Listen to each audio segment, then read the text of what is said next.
자, 국민의당 이야기 잠깐 하겠습니다. 지금 국민의당 이야기가 어디까지 온 거냐? 이달 말까지 검찰이 제보 조작 사건을 마무리 짓겠다고 하는 거거든요. 그래서 김성우하고 김인원이 여러 차례 들어가서 조사를 받고 나왔고요. 지금 나오고 있는 이야기는 이준서가 이유미한테 사실은 제보자 없다는 것을 들었다가 이게 핵심이에요.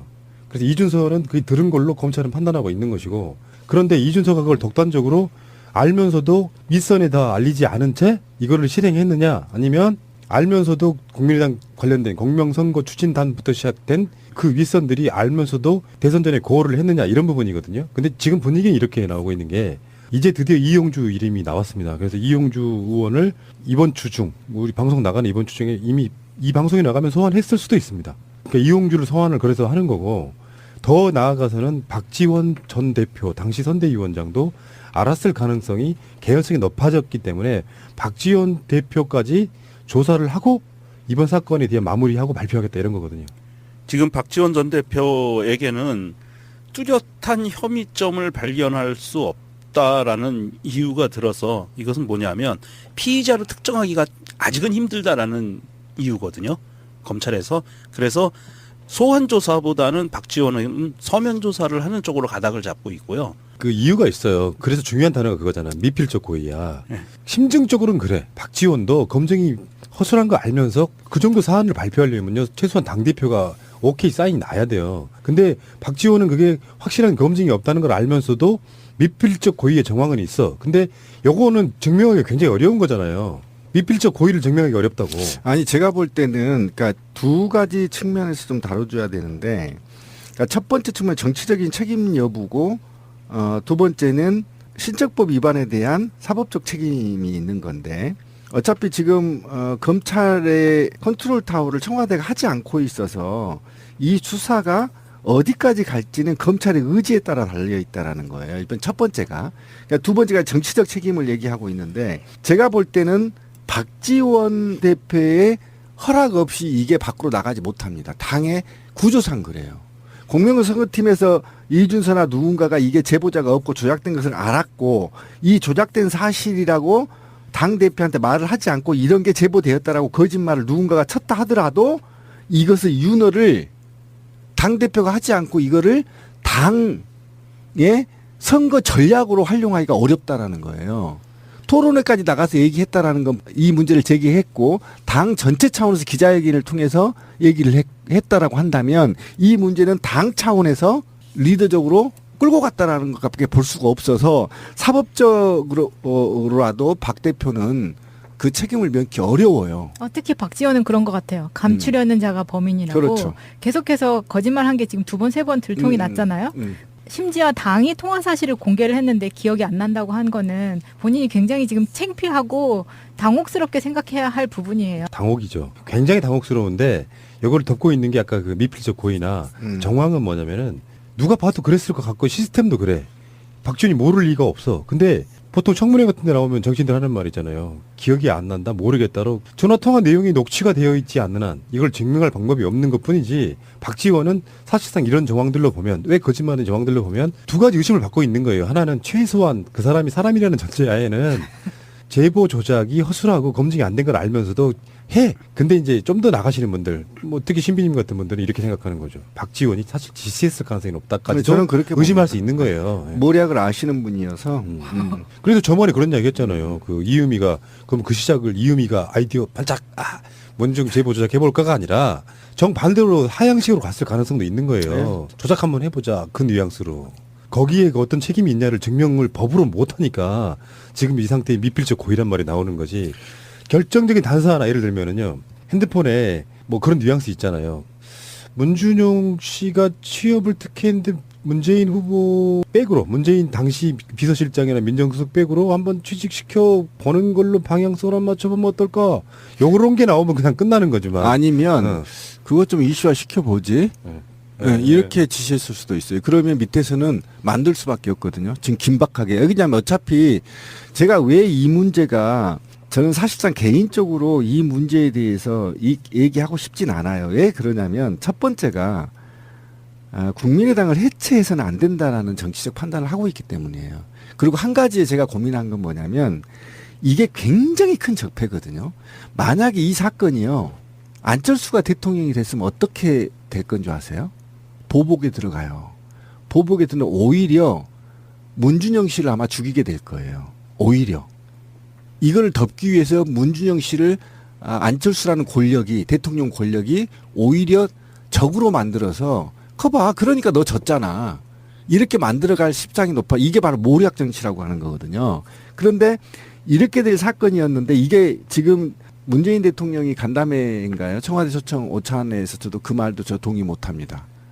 선거 이전 얘기는 다 잊읍시다라는 말에 대해서 굉장히 기분 나쁜 게 뭐였냐면 이 매번 이런 식으로 용서가 되는 거야. 이거 선거 전에 있잖아요. 굉장히 큰 이슈였거든요. 이 이슈로 정권을 잡으면 끝이야. 누구도 책임지는 놈이 없어. 이게 바로 모략 정치 아니에요?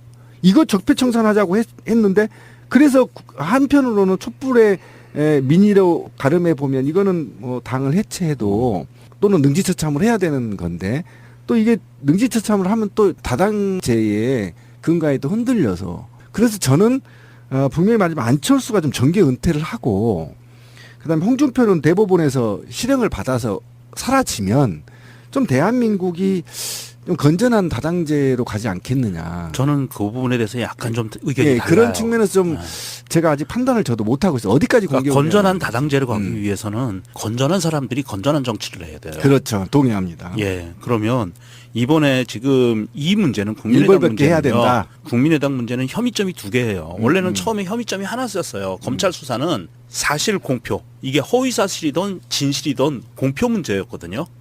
이제 더불어민주당에서 고발한 내용은 허위 사실 유포 공표에 대한 수사였어요. 그런데 수사를 하다가 보니까 제보 조작 내용이 나온 거예요.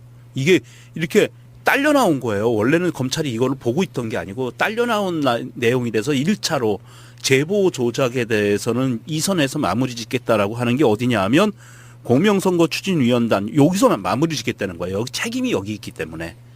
그럼 이제 두 번째 수사는 유포한 거에 대한 수사를 해야 되겠죠. 공표한 거에 대한 거. 그럼 누가 들어가요? 안철수 들어가고 박지원 들어가고 다 들어가잖아요. 이용준 당연하고.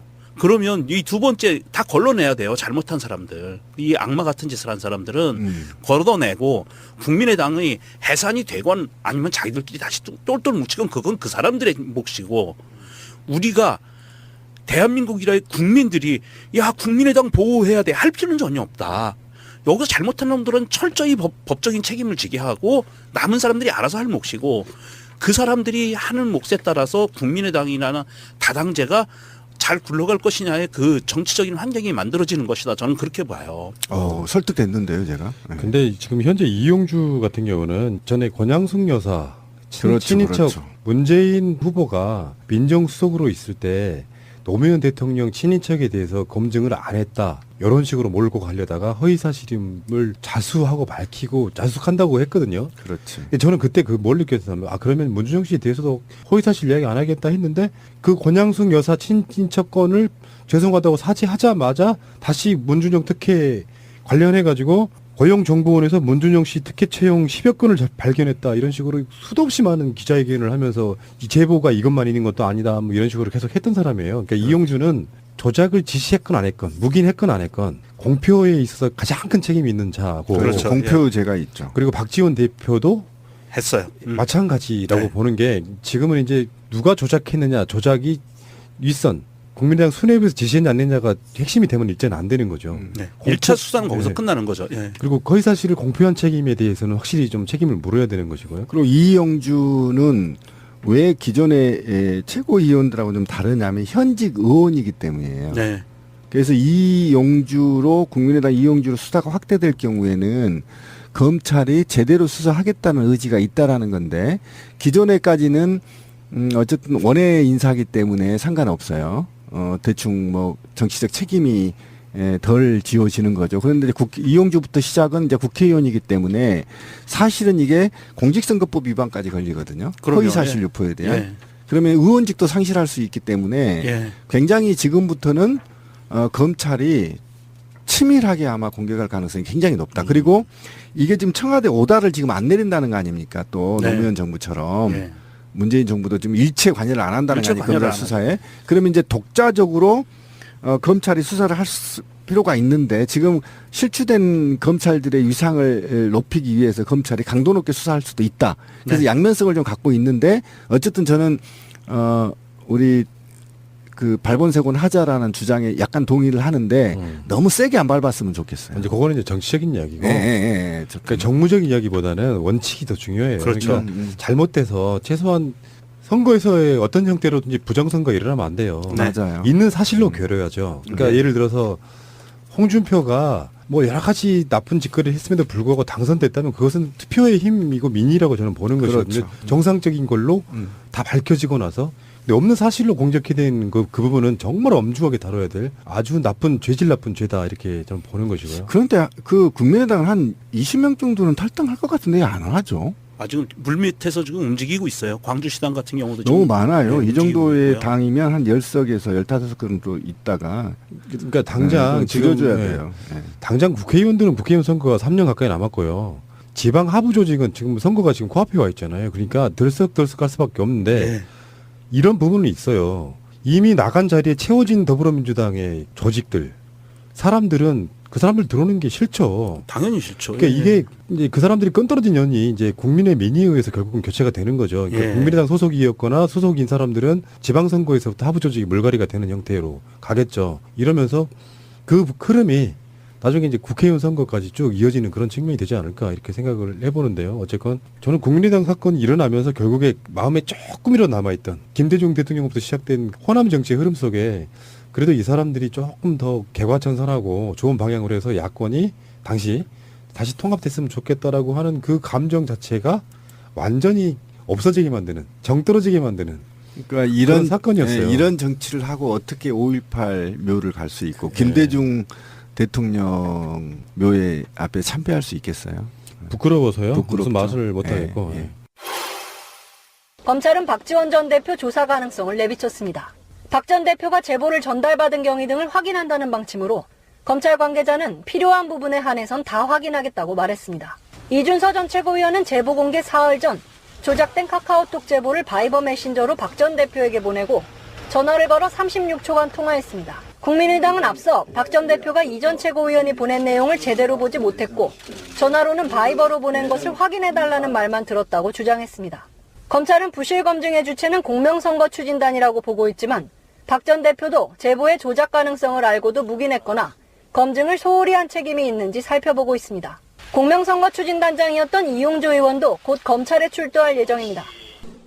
자, 토론회까지 나가서 얘기했다라는 건 이 문제를 제기했고 당 전체 차원에서 기자회견을 통해서 얘기를 했다라고 한다면 이 문제는 당 차원에서 리더적으로 끌고 갔다라는 것밖에 볼 수가 없어서 사법적으로라도 박 대표는 그 책임을 면기 어려워요. 특히 박지원은 그런 것 같아요. 감추려는 자가 범인이라고 그렇죠. 계속해서 거짓말한 게 지금 2번, 3번 들통이 났잖아요. 심지어 당이 통화 사실을 공개를 했는데 기억이 안 난다고 한 거는 본인이 굉장히 지금 창피하고 당혹스럽게 생각해야 할 부분이에요. 당혹이죠. 굉장히 당혹스러운데 이걸 덮고 있는 게 아까 그 미필적 고의나 정황은 뭐냐면은 누가 봐도 그랬을 것 같고 시스템도 그래. 박지원이 모를 리가 없어. 근데 보통 청문회 같은 데 나오면 정치인들 하는 말 있잖아요. 기억이 안 난다, 모르겠다로 전화통화 내용이 녹취가 되어 있지 않는 한 이걸 증명할 방법이 없는 것 뿐이지 박지원은 사실상 이런 당시 선대위원장도 알았을 가능성이 개연성이 높아졌기 때문에 박지원 대표까지 조사를 하고 이번 사건에 대해 마무리하고 발표하겠다 이런 거거든요. 지금 박지원 전 대표에게는 뚜렷한 혐의점을 발견할 수 없다라는 이유가 들어서 이것은 뭐냐면 피의자를 특정하기가 아직은 힘들다라는 이유거든요. 검찰에서. 그래서 소환 조사보다는 박지원은 서면 조사를 하는 쪽으로 가닥을 잡고 있고요. 그 이유가 있어요. 그래서 중요한 단어가 그거잖아. 미필적 고의야. 심증적으로는 그래. 박지원도 검증이 허술한 거 알면서 그 정도 사안을 발표하려면요. 최소한 당대표가 오케이 사인이 나야 돼요. 근데 박지원은 그게 확실한 검증이 없다는 걸 알면서도 미필적 고의의 정황은 있어. 근데 요거는 증명하기 굉장히 어려운 거잖아요. 미필적 고의를 증명하기 어렵다고. 아니 제가 볼 때는 그러니까 두 가지 측면에서 좀 다뤄줘야 되는데 그러니까 첫 번째 측면 정치적인 책임 여부고 두 번째는 신적법 위반에 대한 사법적 책임이 있는 건데 어차피 지금 검찰의 컨트롤 타워를 청와대가 하지 않고 있어서 이 수사가 어디까지 갈지는 검찰의 의지에 따라 달려 있다라는 거예요. 이번 첫 번째가. 그러니까 두 번째가 정치적 책임을 얘기하고 있는데 제가 볼 때는 박지원 대표의 허락 없이 이게 밖으로 나가지 못합니다. 당의 구조상 그래요.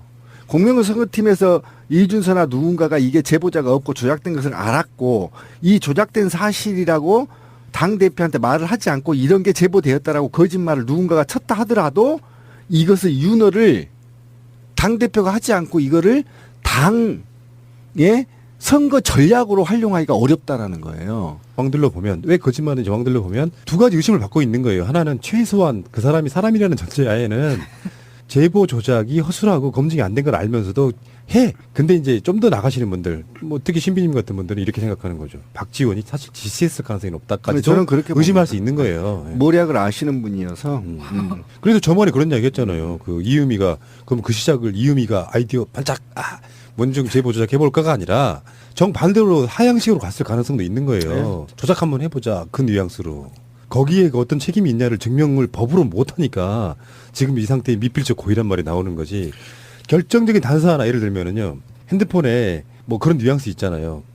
문준용 씨가 취업을 특혜했는데 문재인 후보 백으로, 문재인 당시 비서실장이나 민정수석 백으로 한번 취직시켜 보는 걸로 방향성을 한번 맞춰보면 어떨까?